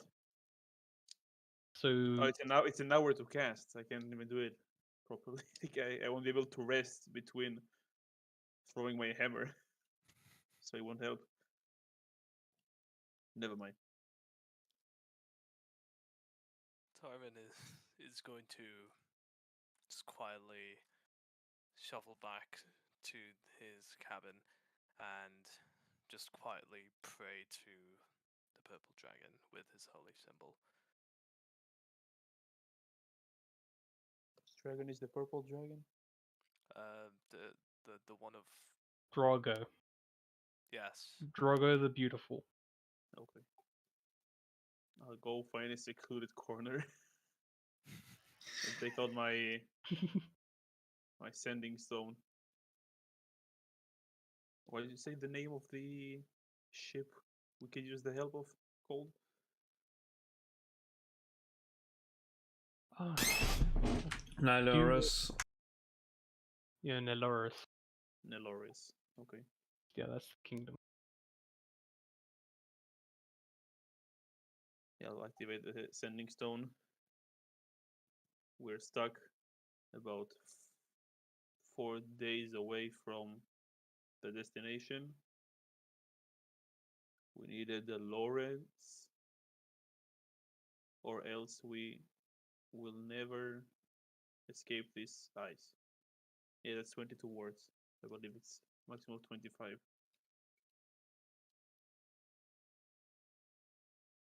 All right. It's about Yeah, I got it right. about 2 minutes later, you hear a reply. We'll do the best we can. I can't guarantee anything will come of.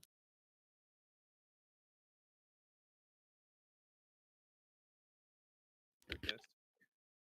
And I guess I'll go to my cabin, which is, I guess, the same cabin now, Hmm.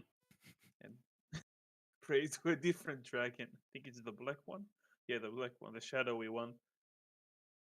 Actually, I won't go back to the cabin. I'll go to the same secluded place and do it there.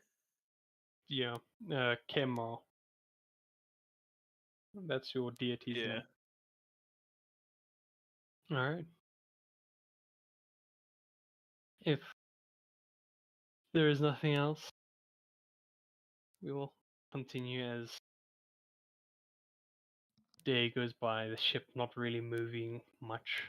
A few of the crew still believe that the best way is to cut through the ice, and so they continue trying. I mean, the captain gave no specific orders, but it's the best he can do. I mean, he doesn't want to exhaust his crew in case the next day they are free and they need to handle something very, very difficult. But he too also goes to his cabin and prays to deity that he chooses. As nightfall comes, I tried to finish my survival thing, navigation stuff throughout the day. alright, go ahead. If it currently your DC is 15. Oh shit! Woo. Alright. So having learned from your lesson yesterday, you talk with Harrow. She gives you your final test, and you pass with a distinction. She claps for you. Yay! You did it! Well done. I can now officially call you a navigator.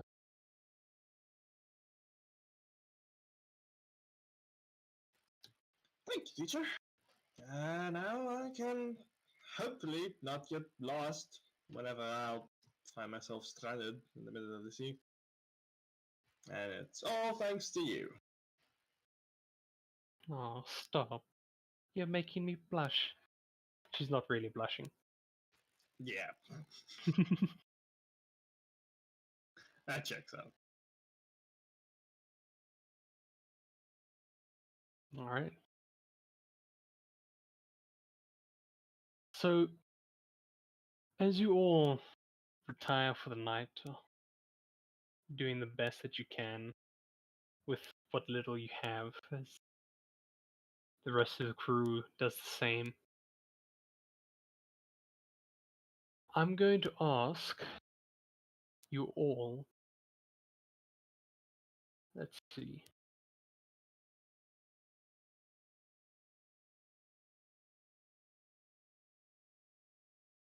Okay, who of you are sleeping at 12 a.m.?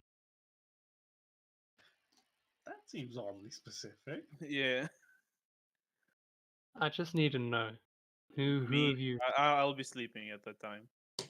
Alright, Probably Tyrant as well. alright. Cola is. Yeah, you do not need sleep, but in case you do.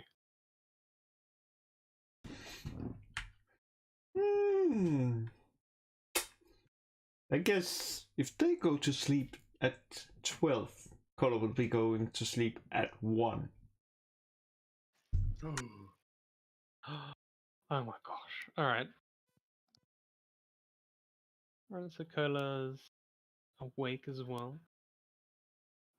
Uni and Yanni, I know you both don't need that much of a rest.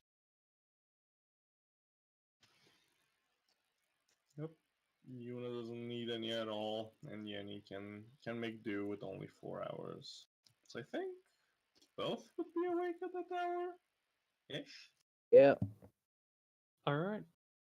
In that case, Cola, Yuna, and Yanni, you three can make me perception rolls, while Lambus and Tyron, you two can also, but with disadvantage.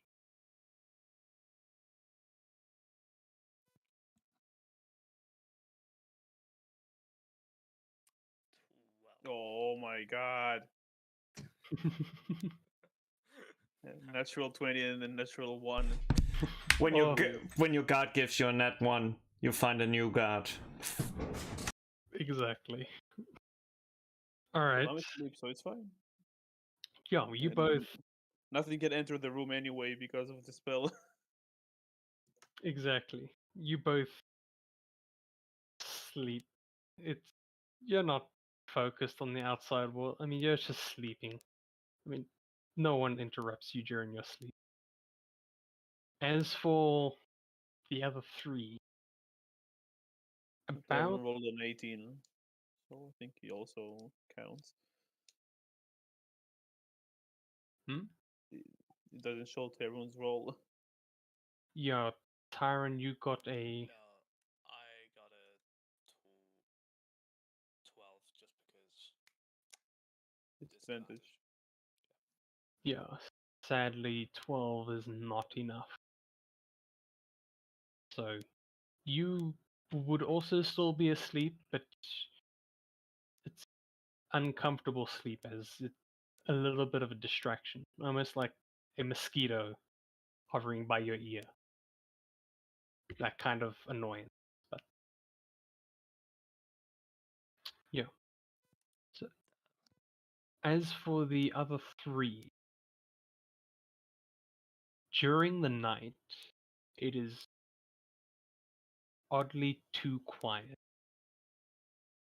Not any wind at all, not even the sound of crew walking on the ship late at night.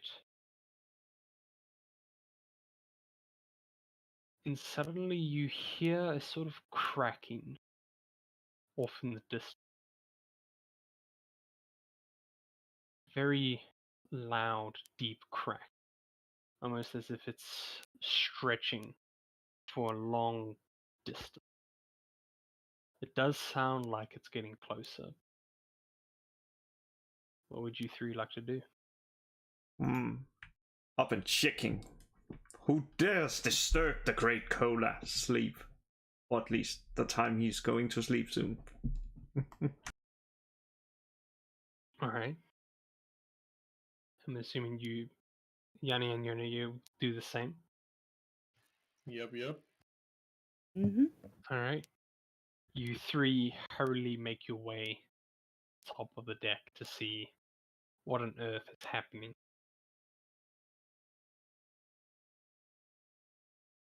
Who of the three of you have dark vision? 120 feet. Alright, Cola.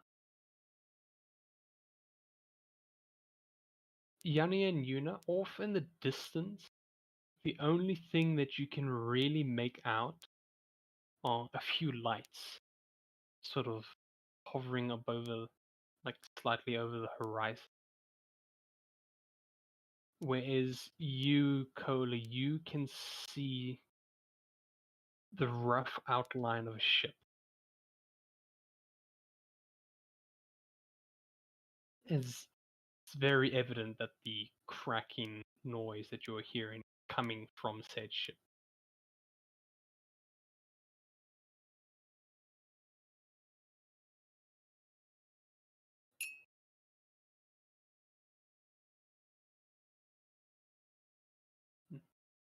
About 30 minutes pass by, and now this cracking is.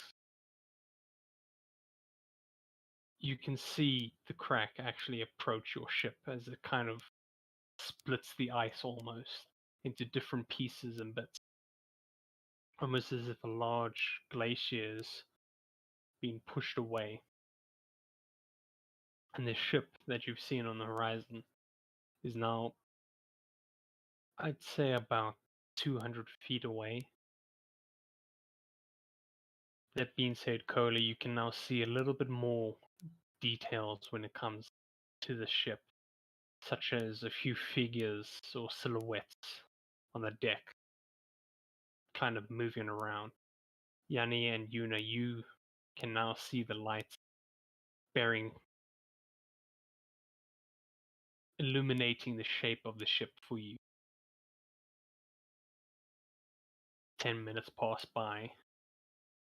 As Does this ship like fly any flags? Make me a perception with disadvantage. Oh boy.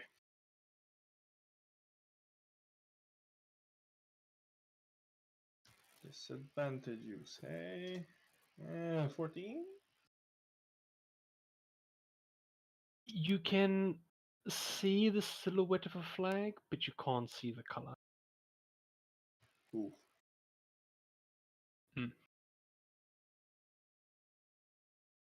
As 10 minutes pass by now, the ship has stopped, has anchored about 10 feet away from your hull. There was no more cracking of the ice as it all moved away. You can now see a lot more detail on all three of you. First thing you do notice from the ship is a very large sort of metal plate on the front. Almost like a giant blade on the front of the ship. As you can see bits and pieces of ice stuck above the water. On the top deck, you can see a few sailors walking back and forth. However, there is one figure that you, specifically Cola, notice, as it's a figure dressed in full snow white armor, plated armor, with a helmet that doesn't allow you to even see the eye, as it just looks like a black sort of silhouette. And no, as it just looks like a void inside of the helmet. There is no commands being shouted or yelled. No immediate and instant action coming from this unknown ship. Is sailors of the figures that are on top of it are just now staring at you three.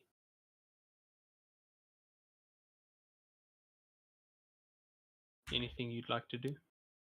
Who dares disturb the great Cola's sleep? If the Curricola does not sleep, some mortals may be lost to the nightmare or other things that go bump in the night.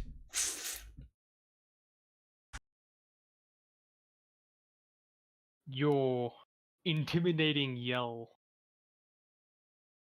doesn't really seem to phase any of the sailors as the figure in white sort of walks to the front of their ship. You can see, or you can hear the clanking of the armor against the wood of their ship as it gets closer onto the top. It looks towards you guys and takes a step off the front of their ship. As where they step, you see a sort of formation of ice form underneath their foot as they start walking towards you on ice that floats. About 3 to 4 seconds later, they step onto your railing and look at you three. This figure hasn't said a word, but you can feel this intense stare.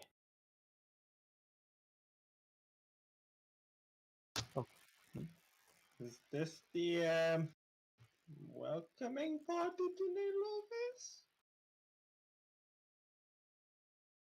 The figure looks at you. If you'd consider this a welcoming party, you'd be dead. Then what are we to consider this? Hostile takeover?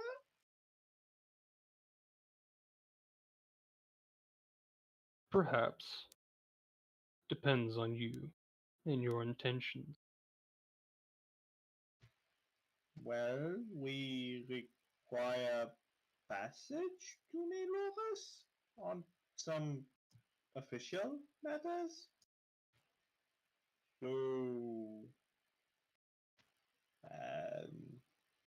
it's like scratches the back of his head. Are you like pirates, bandits, gods?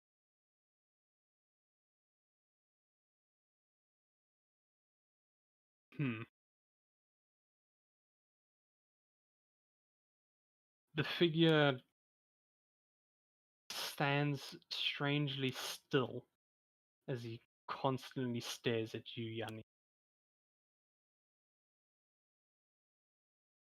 He doesn't really answer your question, but he does say something that. Let me think how I should phrase this. Yeah, he has a bit of authority in his voice when he speaks now, as he says, "If you call me a pirate again, your ship will sink, and your men will die." It's Well, A, these are not my men. B, this is not my ship. And C, I only asked. I didn't call you anything because you don't call yourself anything? I mean, where I'm coming from, it's kind of expected to at least, follow some introductions. ooh, let me get the name of this dude. Finally, I can. Yes, Would the rest of us, by chance, be awake, hearing some commotion? yeah, I'll say by now you've woken up knowing that something else is going on.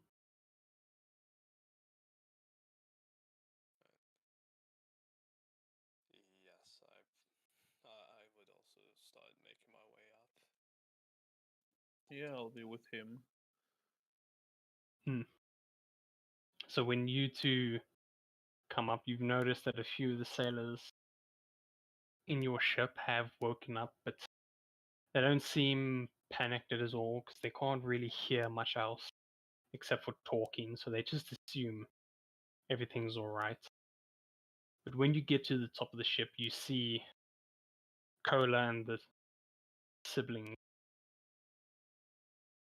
being looked down upon by a figure in snow white armor standing on the railing. Behind the figure, you can see a pretty large ship.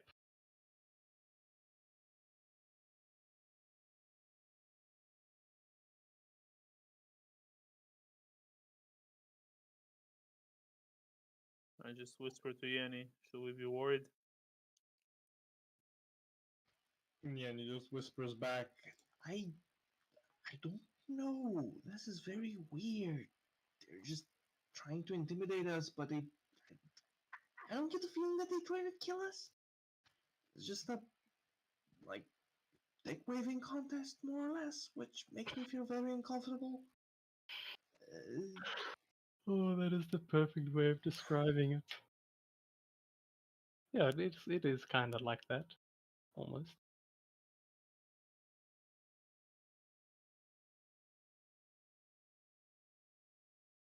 Anyway, I must assume they are the local authority.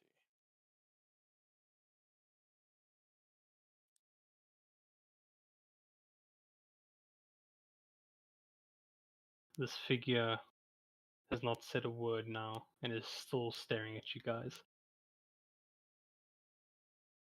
It's almost as if he's expecting more from you, more information.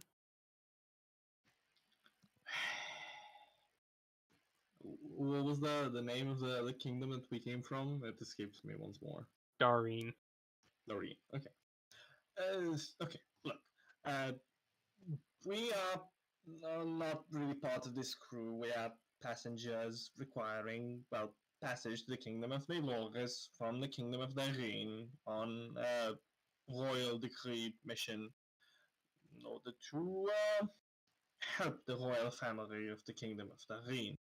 Uh, since names, I don't know exactly if you do names because you don't really seem to be too forthright with yours, but my name is Yanni, this is Yuna, this is Lambus, this is, well, you probably piece together that he's Cola, and this is Tyron. Now, would you please just step down from the railing and, not really damage the ship with your eyes, sir, miss, Mr. Man? I just tap his shoulder, it's enough.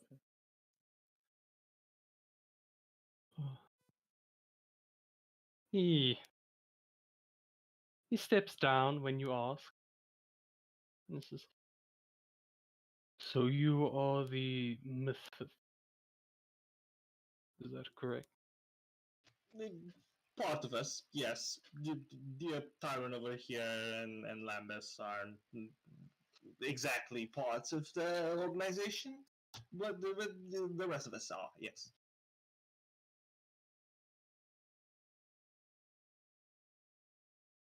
I With just kind of like turn to look at Lambus and just, we're gonna fucking die. Without another word, this figure turns around and starts walking on ice back to his ship. Good talk. Now you can see Captain Weller comes out of his cabin, rubbing his eye. And what the hell have you guys been doing? We parlayed, negotiate. I'm still very much confused. The lowest form of diplomacy, I would say. Second only to stabbing them.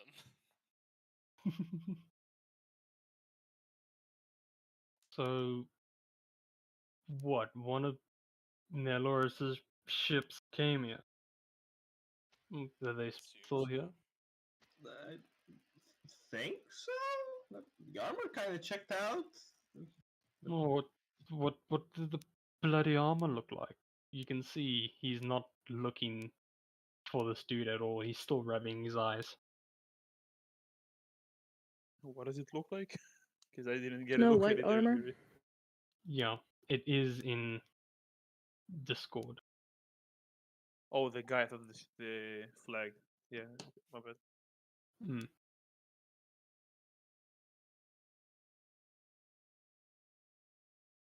So he's in. You can see Weller just pause for a moment as he stops rubbing his eyes and just looks at you guys. Did you say Snow White armor? Uh-huh. Like fully plated? Uh-huh. Oh shit! And it's that moment you guys feel your ship being jerked forward, almost as if it's being pulled by something. Oh, that's terrifically kind. Like, rubbing Yep. his knee. I mean, I guess. Could have just said something. Are we being pulled by the ship? Yes, you are. Okay. You, Well, seems like we're out of the ice. it's strange because the Captain Weller isn't really speaking at all. He is just shocked from hearing that a Snow White or Snow White armored figure talk to you. Now that it looks like that, can I make some sort of roll to figure out why? Would I know anything about such a figure? Yeah, go ahead, make me a history check. Similarly, I'd like to make an insight check on Captain Weller. Like, is he scared? Is he just shocked? Is he just surprised? Or, like, Yes. something we should also be concerned about? Go ahead. No clue. I have no Yeah. clue.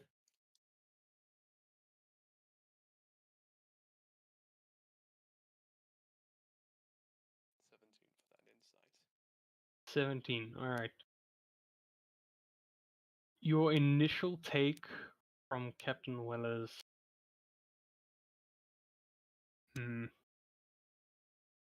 behavior is surprise, but you do get a heavy sense of fear.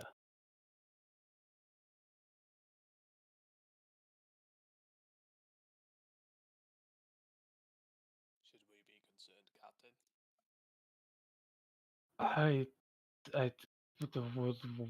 What did you say to him? Or This her? one did most of the talking. And just points at, Yanni. I mean, I did the best I could to at least get a name, anything, but to no This was the avail. level of quality of speaking I had. Okay, well, please tell me you did not disrespect this man or woman. What was it? A guy? Was it a guy? Wouldn't say the voice sounded masculine enough, but just. Or, well, please tell me you did not disrespect him. I mean, no, I don't think so. I just asked if they were like, patrols, guards, pirates. Yeah, exactly. Define disrespect. Okay, well, let's go inside my cabin for a bit. All right, let's let them tow us and drag us out of the eye. I'm fine with that. I have a feeling you guys need to hear this. As he kind of hastily steps into his cabin.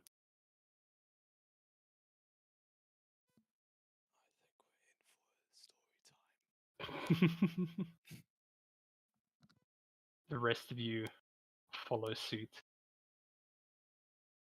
And he has he's eating a bun, just like a small little bit of stress eating. He's okay. Just so you know, from now on, we have long since sailed into Neloris's borders on the ocean. Alright?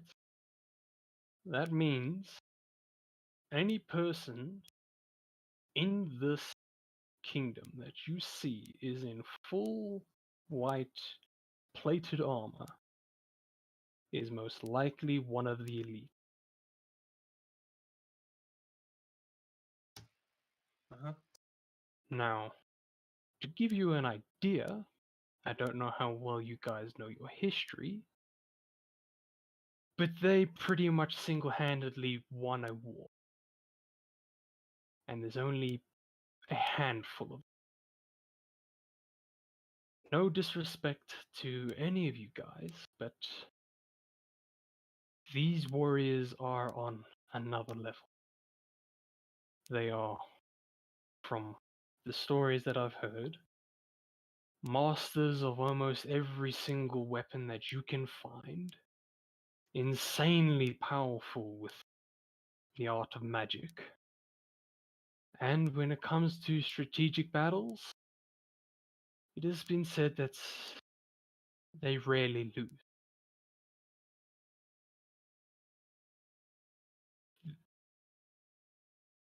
It is. You can see he is struggling, put his words together. It is highly believed that a single one of them is a one-man army. I hope you get the picture now, that if he wanted to, he'd have no trouble annihilating us off of the place, off of the planet. We shouldn't be worried, because if he wanted to do it, he would have already done it. Why go through the trouble of dragging us out of here? He's just going to kill us. Who knows? Well, I assume they are a member of the law, and if they are, they might have to take us to trial before killing us. Well, frankly, we're on board of a diplomatic mission between two, kingdoms. So it's safe to assume that we're not in trouble. But Maybe you are. uh, but He did seem to know that we were the Misfits, which I don't was believe aware, you yeah. mentioned. Okay, so he knows about you. That's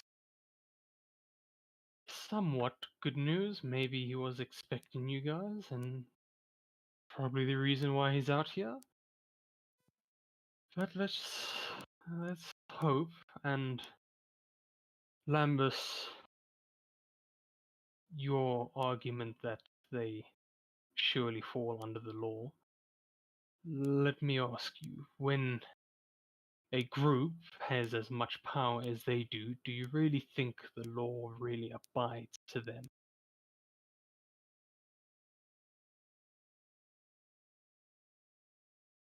It was. Everyone said it, not me. I said that if they wanted to kill us, they would have done it already. Oh, then it was Tyron who said it. Yes. Ah, sorry. Well, he said that to you, Tyron. Maybe. But as far as I can tell, we're still here. Yes, by his merciful grace. Are they usually psychopaths? Do they murder, rape, and pillage for the sake of it? If not, I don't believe we have much to fear. Well, they don't rape and pillage, but Neloris has a thing where when an elite dies, a ceremony is held where they scour the city, stealing kids from their homes and putting them through all forms of torture and training to where only 1 out of 10 kids survive. So chances are they are probably psychopaths.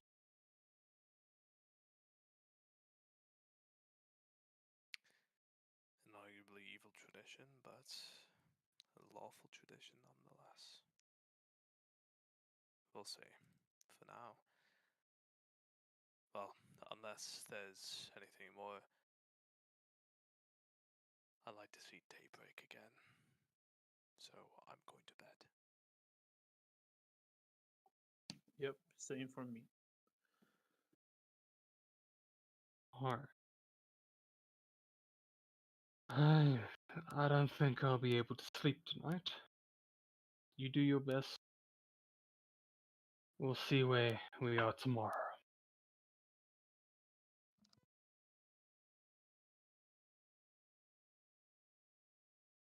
Alright. So the rest of you guys heading to bed? Yep. Cool. So you finish your long rest for the night, and in the morning, majority of the sailors are overjoyed to see that they're being towed by, now you can see, a very, very sturdy ship. This thing looks like a tank almost. You can see metal on the sides of the hull. You can see the blade in the front at work, literally slicing through the ice, making quick work of the seas and that you currently sail on. There is a very, very cold breeze blowing from the west to the east. None of you guys, you guys didn't prep for any winter clothes. Oof. Yuna can just change her outfit at will, so Yeah, I mean, I don't think you're affected by cold. I bet she could look the part. True. Cola is Very- covered in feathers. That gotta be warm. Why do you think birds migrate? I don't think feathers work as that well. But anyways, continuing on. There is not a cloud in sight, but you can still feel the chilly breeze. The captain hasn't been seen on the top deck. Pretty sure you guys are aware the things that he's going through, but Nokia seems to have picked up on what is happening and has taken charge. She has let you guys know that he's alright, he's just catching up on lost sleep. And I'm going to have to end the session here, because might be my fault, but we have sailed through everything that I planned for this session. So, and I don't want to continue without having a very good idea of what we're going to be doing. So I think we'll end the session here. Done.